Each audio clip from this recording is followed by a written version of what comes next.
access the restaurant cockpit via the side menu or landing page. All other features displayed here are in our introduction, knowledge base article and video tutorial. For the purposes of this video, I will be the restaurant manager at this property. As a department head, I do the following. This is the current month, September. I review the figures from yesterday, and I can do so by hovering over the bar over here, and I get a breakdown of exactly what is in the system. And on the right hand side, I can click on the day and see the hours imported from the timekeeping system. And if I am happy with that, I save it. The weather feature is activated. This is especially useful for properties with outdoor restaurants, bars, pubs, a swimming pool, and even properties which is near the airport. It displays the weather up to 10 days in advance. Dates that are written in the color purple means a national holiday. This is country specific and does not include Christmas Day and New Year's Day. 2 view options in the cockpit, productivity and hours. Here is a breakdown of the daily hours from the actual schedule that is imported into PMI.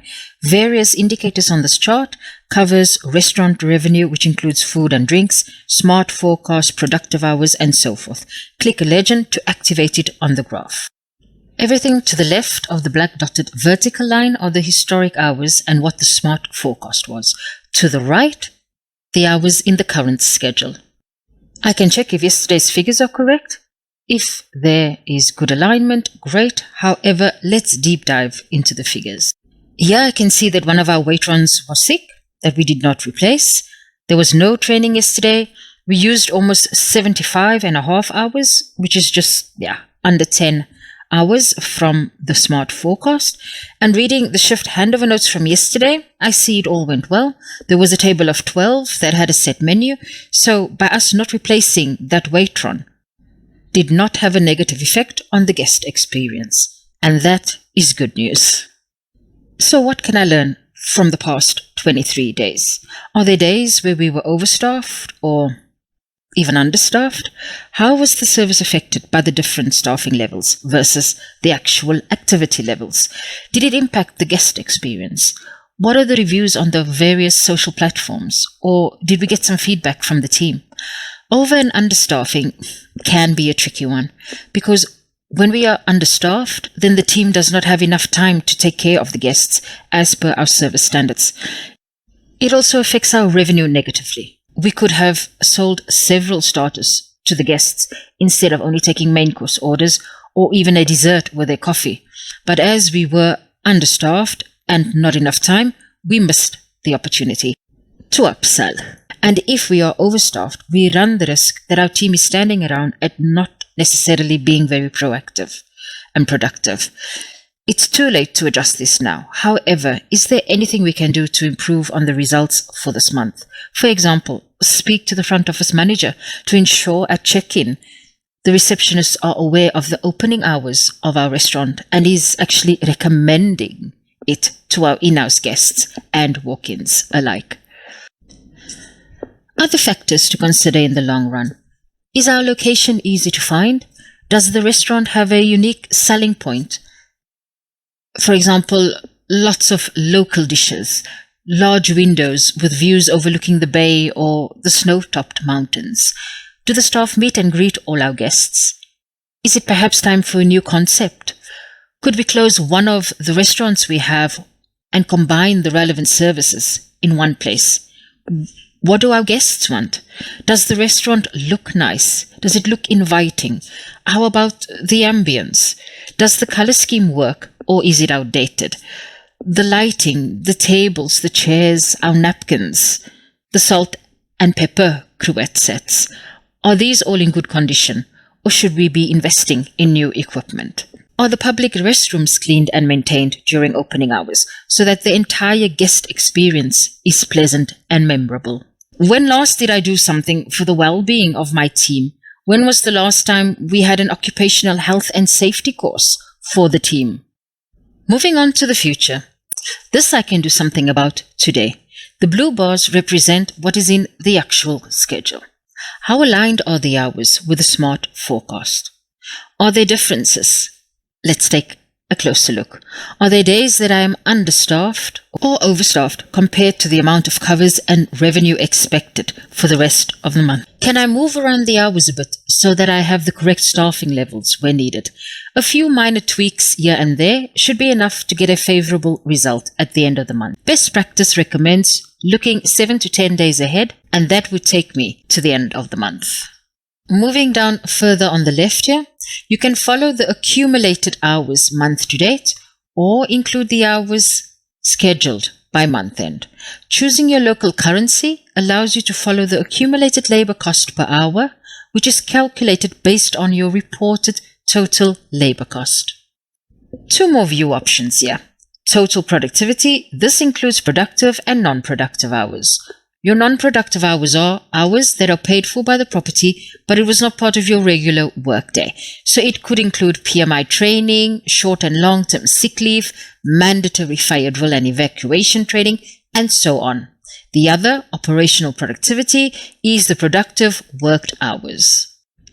On the right-hand side of the screen, you have the data table with all the relevant information for the month you are focusing on. Here you have the month-end forecast. These are the hours you need to serve the forecasted cost driver, and the cost driver here is restaurant revenue and covers. So how to calculate the productivity target? You use the cost driver, and we will use the restaurant revenue, and divide it by the hours forecasted for the month. And there you have your productivity target. This is the revenue produced per hour in your restaurant. And to calculate the smart forecast, which is the yellow line on the graph here, this would be your daily cost driver divided by the revenue produced per labor hour. If we look at the figures here, we see that the live forecast is 1,460 hours, and so far, month to date, we have used 1,634 hours. So we are already over the hours. And if you continue in this way, this is what we will end up using at the end of the month.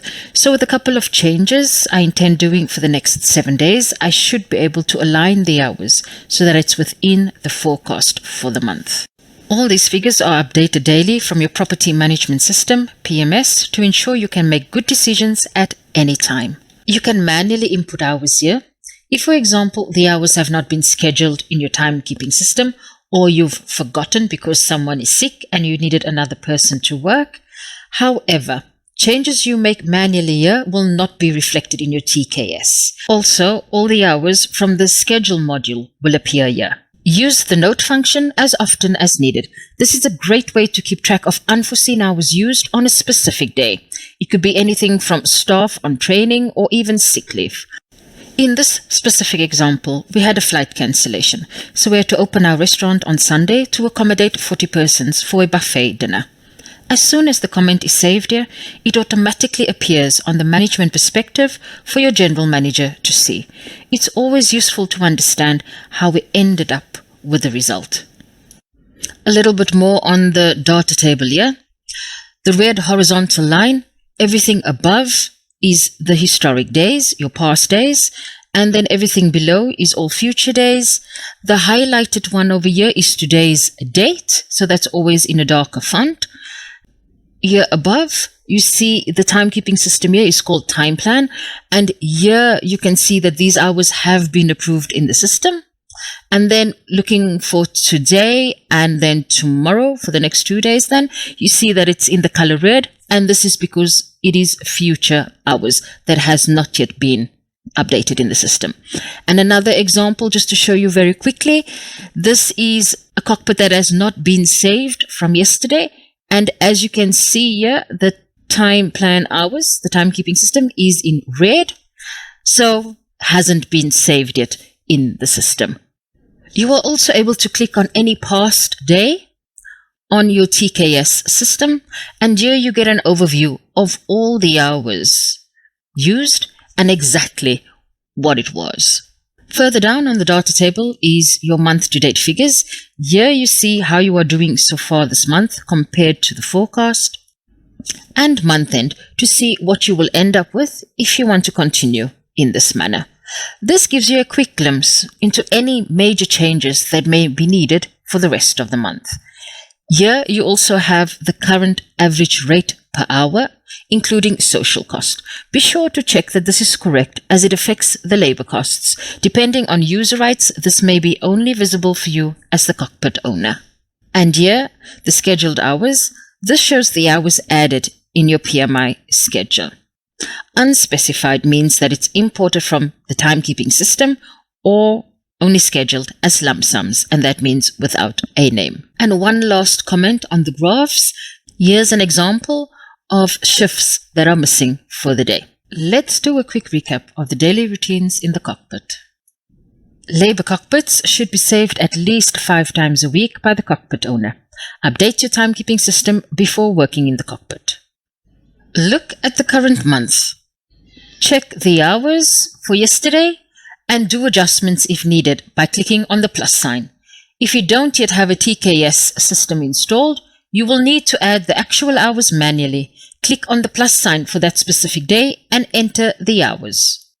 Then you need to confirm to update the cockpit. Check yesterday's hours and add your comments. Check the status of your actual productivity and hours month to date and status for the rest of the month. Confirm that if you are behind your month-end target, you will look into the live forecast and schedule and try to align the staffing according to the activity level, meaning the hours used should match the total amount of covers. Moving on to month-end routines, this can be done on the first working day of the new calendar month. Look at the month that passed. Are all the hours complete? Did we reach the productivity target that was set for the month? Summarize the month by adding a general comment. You can write the comment on the last day of the month. Here can be what went well and what the learnings were. Update the current rate here with the actual outcome after the P&L is ready at month-end closing. This task could be on the financial controller's checklist, so be sure to check what your property's routines are. And as always, don't forget to save. More information on the Labor Cockpit can be found in our knowledge base article and video tutorial series. Thank you and take care.